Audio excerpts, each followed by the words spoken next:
کثیر الشک وہ شخص ہے جو دوسروں کی نسبت زیادہ شک کرتا ہو۔ حضرت آیت اللہ سیستانی نے فرمایا مثلا ایک شخص 3 نمازوں میں مسلسل جو پی در پی آپ پڑھتے ہیں 3 نمازیں ایک میں شک کرتا ہے، پھر یہی سلسلہ تکرار ہو جاتا ہے، اگلی 3 نمازوں میں پھر کسی ایک نماز میں شک کرتا ہے، پھر اس کے بعد تیسری مرتبہ بھی مسلسل 3 نمازوں میں سے ایک میں شک کرتا ہے، اگر یہ چوتھی مرتبہ تک پہنچا تو وہ کثیر الشک ہے۔ اسی مسئلے کا تتمہ آج آپ کی خدمت میں عرض ہوگا۔ حضرت آیت اللہ سیستانی فرماتے ہیں کہ جو شخص ایک نماز میں 3 دفعہ شک کرے، ایک نماز میں، نماز فجر میں، نماز مغرب میں، نماز عشاء، کسی ایک نماز میں، نماز ظہر میں 3 دفعہ شک کرے، مثلا پہلی رکعت میں بھی، دوسری رکعت میں بھی، تیسری رکعت میں، یا پھر 3 نمازوں میں پی در پی شک کرے ایک ایک دفعہ،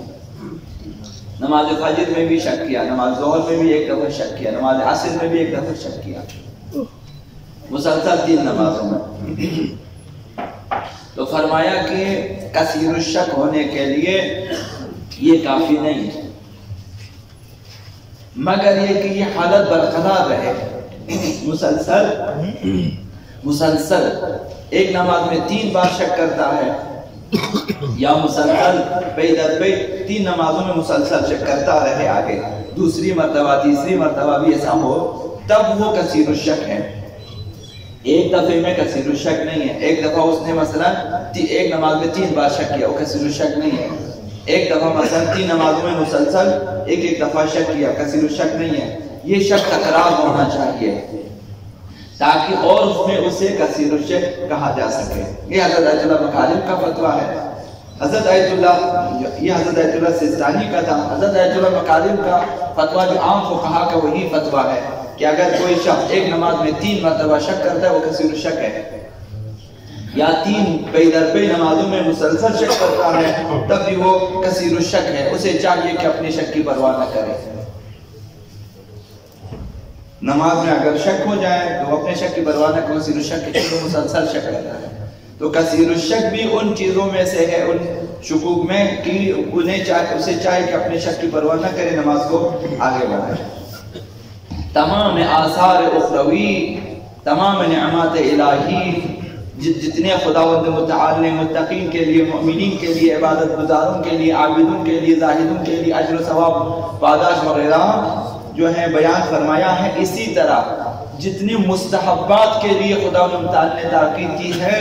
اور ثواب وغیرہ عرض کیے ہیں، سب کا خلاصہ لب لباب یہ ہے کہ وہ مومن جو ہے اسے چاہیے کہ سر فہرست سب سے پہلے وہ واجبات اور محرمات کی رعایت کرے، اس کے بعد اگر واجبات کی رعایت نہ کی جائے تو حدیث مبارکہ اس دن عرض کی آپ کی خدمت میں مستحبات پر بھی اسے ثواب نہیں دیا جائے۔ اگر کوئی شخص مثلا نماز نہیں پڑھتا، خیرات دیتا ہے، مثلا روزہ نہیں رکھتا، مثلا دوسروں کو افطاری کھلاتا ہے، اس طرح سے کہ جب تک واجبات پر عمل نہ کیا جائے مستحبات پر بھی اسے اجر نہیں ملے گا۔ مستحبات، صرف مستحبات، اگر انسان واجبات کو چھوڑ دیں، ترک کرے یا محرمات کی پرواہ نہ کرے تو صرف مستحبات کی وجہ سے وہ نجات حاصل نہیں کر سکتا۔ تو جو شخص اس بنیادی مسئلے پہ عمل کرتا ہے، واجبات سیکھتا ہے اور عمل کرتا ہے، محرمات کو سیکھ لیتا ہے اور پرہیز کرتا ہے، تو اسے جو 12واں فائدہ جو مسلسل آپ کی خدمت میں عرض کر رہا ہوں، 12واں یہ کہ الہی بشارتیں اس کے لیے، خوشخبریاں ہیں اس کے لیے خدا متعال کی طرف سے۔ تو ایک مقام صرف آپ کی خدمت میں ہم عرض کریں گے۔ پہلے آیت خدا متعال نے فرمایا الذین آمنوا وکانوا یتقون، وہ لوگ جو مومن ہیں اور متقی ہیں، ایمان لائے ہیں، تقوی اختیار کرتے ہیں، واجبات محرمات کی پرواہ کرتے ہیں، اس کے لیے لہم البشریٰ، بشریٰ یعنی خوشخبری ہے ان کے لیے، لہم البشریٰ فی الحیات الدنیا و فی الآخرہ، دنیا میں بھی اس کے لیے خوشخبریاں ہیں، آخرت میں بھی خوشخبریاں اس کے لیے خدا متعال کی طرف سے۔ تو اس آیت کی تفسیر میں جو ایک روایت ہے وہی آپ کی خدمت میں عرض کرنی ہے۔ آقا امام جعفر الصادق علیہ السلام نے فرمایا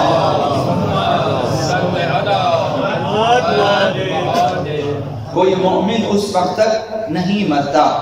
مومن سے مراد وہی ہے جو واجبات کی رعایت کی ہے، محرمات کی رعایت کی ہے۔ کوئی مومن اس وقت تک نہیں مرتا جب تک وہ رسول خدا صلی اللہ علیہ وآلہ وسلم اور آقا امیر المومنین علیہ السلام کو نہ دیکھے، جب تک نہ دیکھ ان دونوں کی زیارت نہ کرے وہ مومن نہیں مرے گا۔ یعنی یہ وعدہ ہے، وعدہ الہی کہ مومن مرنے سے پہلے پیغمبر اسلام کی اور آقا امیر المومنین کی زیارت کرے گا۔ تو سوال ہوا آقا امام صلی اللہ علیہ وسلم سے کہ جب مومن انہیں دیکھے گا تو کیا وہ دنیا میں واپس آئے گا؟ دیکھنے کے بعد واپس آئے گا دنیا میں؟ تو فرمایا کہ نہیں، اس وقت سفر آخرت کے لیے جانا ہوگا، ان آخری وقت میں پیغمبر اسلام مرنے سے پہلے اور آقا امیر المومنین کی زیارت ہوگی۔ تو راوی نے پوچھا کہ جو پیغمبر اسلام آقا امیر المومنین سے کلام بھی کرے گا، گفتگو بھی کرے گا، خالی دیکھے گا؟ تو امام نے فرمایا کلام بھی کریں گے وہ لوگ، پیغمبر اسلام اور آقا امیر المومنین اس مومن سے گفتگو بھی کریں گے۔ تو فرمایا اسی سلسلے میں کہ وہ دونوں ہستیاں پیغمبر اسلام اور آقا امیر المومنین مومن کے پاس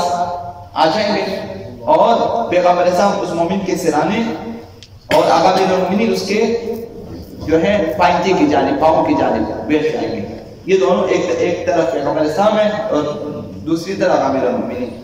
پھر پیغمبر اسلام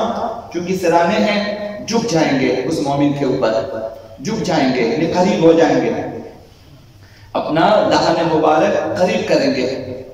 اور پھر فرمائیں گے یہ بشارت، یا ولی اللہ، اے دوستدار خدا، ابشر، خوشخبری ہو تمہارے لیے، انہیں خوشخبری دینے کے لیے خود پیغمبر اسلام آتے ہیں۔ ابشر، خوشخبری ہو تمہارے لیے، کیا خوشخبری؟ انا رسول اللہ، میں رسول خدا آیا ہوں تم سے ملاقات کے لیے، اور انی خیر لکا، اب جو میں تمہارے پاس آیا ہوں، تمہارے دیدار کے لیے آیا ہوں، یا میری زیارت تمہیں ہوئی ہے، یہ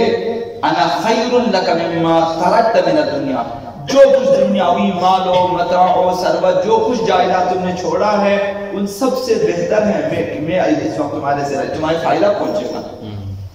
وہ دنیاوی تمام چیزیں اس کا اتنا فائدہ نہیں ہوگا جتنا میرا آنا تمہارے سرانے پہ تمہارے لیے فائدہ مند ہوگا۔ انی خیر لک مما ترکت من الدنیا ثم ینہض، یہ بشارت دے کر پیغمبر اسلام اٹھ جائیں گے وہاں سے،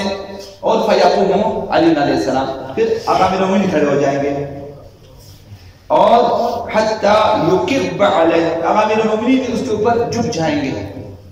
اور پھر بشارت دیں گے اسے، فیقول یا ولی اللہ ابشر انا علی بن ابی طالب، اے مومن تمہارے لیے خوشخبری ہو، میں ہوں علی بن ابی طالب جو تمہارے دیدار کے لیے، تمہاری زیارت کے لیے میں آیا ہوں۔ الذی کنت تحبہ، میں وہی علی ہوں جس سے تم محبت کیا کرتا، جس سے تم لوگ محبت کیا کرتے تھے، جس سے تم محبت کرتا تھا، میں وہی علی ہوں۔ اما لانفعنک، آج میں تمہیں فائدہ پہنچاؤں گا، یہ بشارت ہے، آج میں تمہارا کام کروں گا۔ آقا امیر المومنین اسے خوشخبری دے دیتے ہیں۔ تو یہ خوشخبریاں، یہ تو ایک روایت آپ کی خدمت میں عرض کی، ایسی اور بھی خوشخبریاں ہیں کہ مومن کو مرنے سے پہلے اسی دنیا میں خداوند متعال عنایت فرماتا ہے۔